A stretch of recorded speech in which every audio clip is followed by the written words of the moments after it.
Hey everyone, welcome to r/Tales from Tech Support, where we get to have a little chuckle at the technologically disadvantaged. Like me, I'm Uncle Reddit, and have I got a story for you. I caught a helpdesk scammer. So a couple weeks ago, a user requested a docking station for use at home. I know for a fact she has a docking station at her desk, but she wants one just to set up at home because there are too many wires. Well, lead time on a docking station is currently something like 6 weeks. We're supposed to be either full-time work at home or in office, not going in between. And no one who isn't in the C-suites gets 2 docks. Her request is denied. A few days ago, same user claiming their docking station is broken. I go desk side and Ethernet, 2 monitors, keyboard, and mouse are working. I unplug it, plug it back in, everything comes up like fine clockwork. Ticket closed with issue self-corrected, and a private note that there weren't nothing wrong to begin with. Today, another ticket from the same user. Docking station intermittently failing. This one calls me out specifically for not fixing it last time. Nope, not how things happen in my help desk. I tell her again I can't find any faults, but she is insistent that it stops working sometimes. Okay, says I have an older model dock.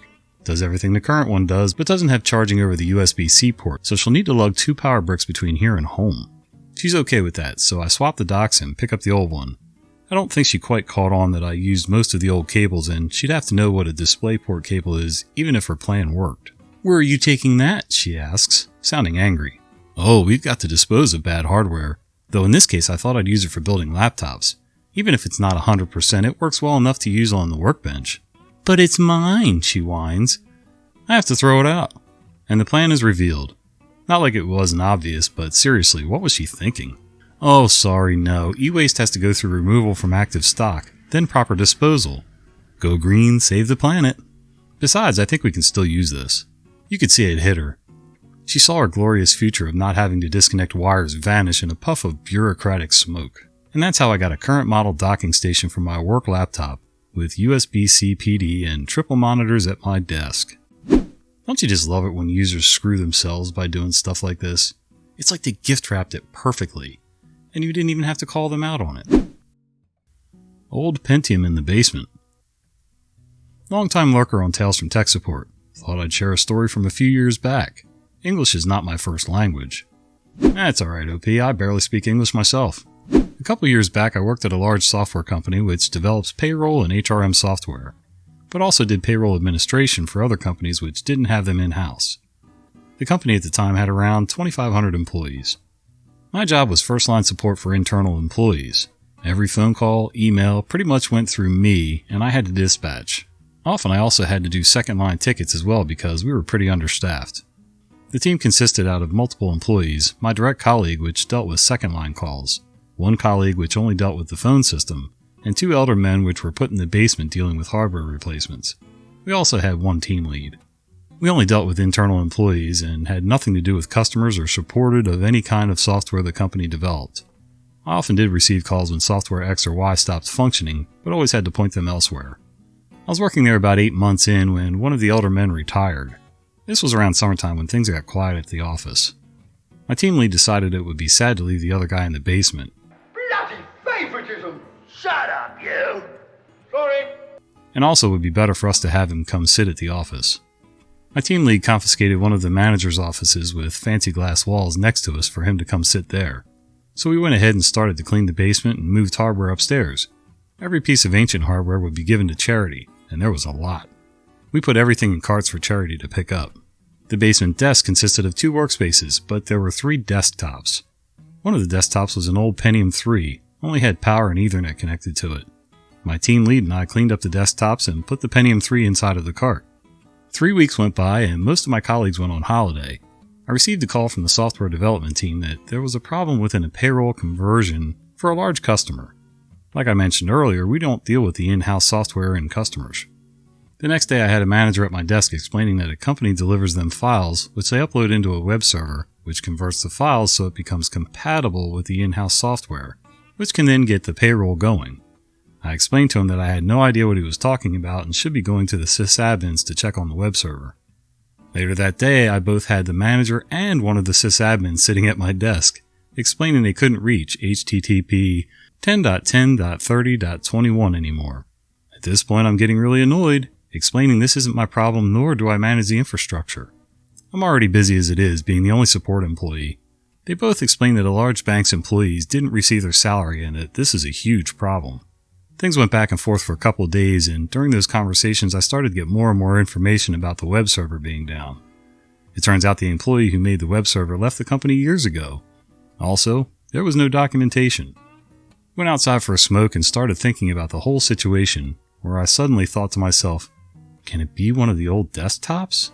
Surely it can't be the old Pentium 3 machine, right? I went to the basement and went through the disposal cart. Took the machine up, connected it to a monitor, and it started booting Linux. Forget which one. Once booted up, I tried connecting to the web server, but still received a timeout. I walked to one of the sysadmins to check the latest DHCP leases and try reaching the web server on each IP. First try, the web server. I asked the software department if this was the web server they were referring to, which got confirmed. I also explained that this was a Pentium 3 machine that apparently has been sitting in the basement for years, which didn't matter to anyone. Of course not. Their web server was working again, wasn't it? I told them to deal with the issue and pull the information off the machine so we can get rid of it, as it is now running under my desk. Also, no one had the credentials for the Linux machine. Weeks went by and the machine was still collecting dust under my desk. I started threatening the department that I'll unplug the machine soon if they didn't do anything about it. I asked if they couldn't call the employee that left the company and see if he still had the credentials. This is where the story gets a little sad though. It turns out that not only had he left the company, but also had a stroke in his backyard, which left him laying on the ground for 2 days and has been in a coma ever since. I suddenly felt really bad about the whole situation and the way I've been reacting. I offered the software department to see if we could hire a consultant to convert the machine to a virtual machine at their cost, which was agreed upon. After finding one, it took the consultant 3 days to convert the machine, which I passed on to the sysadmin to run on ESX. No one expected that this conversion web server for salary payment of a large bank was running in the basement all these years. The ones that did know left the company either years ago or retired. Until this day, I still think that machine's running. A year later after I left the company. But that's a different story. Yeah, I've run into a few situations where companies were doing upgrades to their building and everything else, but their computer infrastructure, their IT stuff, was just old as dirt, kicked into a closet, like you said, some old dinosaur machine with no peripherals hooked up, running some backwater ad hoc server, whatever. And, yeah, that was what they depended on day after day. And no backups to boot. The ISP closed our account without notice. I started a new job as a sole IT worker at a small business with 30 employees a couple weeks ago and have been flooded with deciphering the crazy situations they've gotten themselves into. I asked the owner to see the ISP bill and noticed they're paying $200 for a phone they aren't using and only have the 50/50 megabits per second plan. I get permission to port the phone number and renegotiate our rates. I also briefed the owner on the advantages of having a failover ISP. He insists it's not needed. I call up the ISP and ask the following. Can I renegotiate this rate, please? Reporting out our phone number to our regular VoIP provider. ISP. Sure thing. Here's 100 over 100 static IP business plan for $60. We'll keep your phone service on the account until the port is complete. The tech comes out the next day to tell me my static IP block and heads out. After not seeing a speed boost, I checked the config on the router and noticed they had 5 GHz turned off. And everything is on a fully congested 2.4 GHz channel. I fixed that and everything gets a nice speed boost. 2 days ago I noticed the port finished. I called the ISP back again to verify the port completed and to verify the phone service is disconnected. They say it's all good. I called again yesterday to verify our new billing amount and to verify that our internet service will be unaffected. All looks good here, they said. I get to work early today and notice that there is no internet. I've got link lights, but I can't ping the ONT. I call the ISP to see what's going on.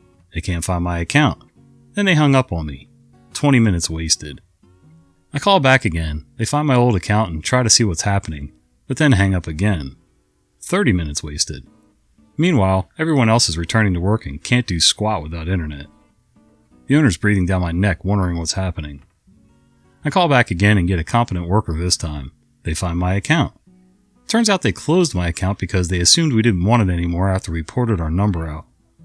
This is despite being told multiple times that everything is okay, and I made it explicitly clear we still needed internet. She opens us a new account and says a tech will come out to activate it within about 24 hours. This is not negotiable, so no internet for basically the rest of the week. After explaining the situation to the owner, we start setting up workers with Wi-Fi hotspots on their phone, but start running into problems. Turns out every single computer on the network has a static IP set, despite DHCP being set up and working on the router. I start turning DHCP back on for every client one by one. We now have a semi-workable environment for the day. The owner still insists that he doesn't need WAN failover, a backup ISP, or a managed wired network with monitoring. Now I'm spending the rest of the day teaching employees how to access resources, canceling all my meetings with the vendors, and disabling IP-based conditional access policies. And to top it all off, my Amazon packages are arriving late. Like I said the other day, there's that listening problem again. I ran into the same problem with this shop. I have a full-on conversation. They record their conversations on the phone for quality and assurance purposes. Yet somehow it gets missed that I need a certain speed internet. I need a certain service. I do or don't need a phone. I don't need TV. Whatever. Half the time they end up giving me some service that I didn't want and end up charging me like double for. People just need to start concentrating on what you're saying before they start formulating their responses. Because if they're busy formulating a response before they know what you're going to say, it doesn't work. Botched UPS installation. I was attending a small site and the security officers told me that there was a constant beeping noise coming from the first floor. I investigated and found the 2 single PC 600 kVA per hour UPS modules that had been installed on Friday hadn't charged up at all over the weekend and were giving low battery warnings. Well, I knew that the installation engineer on Friday had checked everything and had convinced himself that they just needed a little time to charge up before initial use. Still best to check. Bright yellow labels on the back covering the battery access stated that the battery must be connected for the UPS module to work. Okay, tear off the labels, connect the batteries, everything works properly. How did the installation engineer miss all this on a Friday? I don't know. Must have been an ID10T day for him. Pretty sure we all have days like that. There was one day I got all the way through recording, was getting ready to do my closing spiel, and realized that one of the recording components out of 3 was not on. Fantastic. Deleted a desktop shortcut? Better put in an urgent ticket. So full disclosure, I don't work IT, but hey, seems like today everyone's a programmer or an idiot. Anyways, this comes from my wife. Her usual coworker was out, so they sent over a replacement. At the end of the day, this exchange took place. Coworker: crap, I gotta put in an urgent IT ticket. Sarah won't be able to use her computer tomorrow. Wife: why, what's wrong? Coworker: I deleted the internet. Wife: no you didn't, just click the start menu. The what? Wife: the little blue box is in the corner of the screen. Coworker: okay, I still don't see it. Wife: well, scroll down to G for Google Chrome. Coworker: whew, man, that was a close one. By the way, they work in hospital imaging. Yep, great at your specialized field, but not much beyond that for some people. Hey guys, thanks for hanging out with me today. If you've enjoyed this content, would you do me a favor? Can you click like on this video, subscribe to the channel if you haven't already, and click that little bell icon so you don't miss the fat guy with the beard telling you stories. See ya!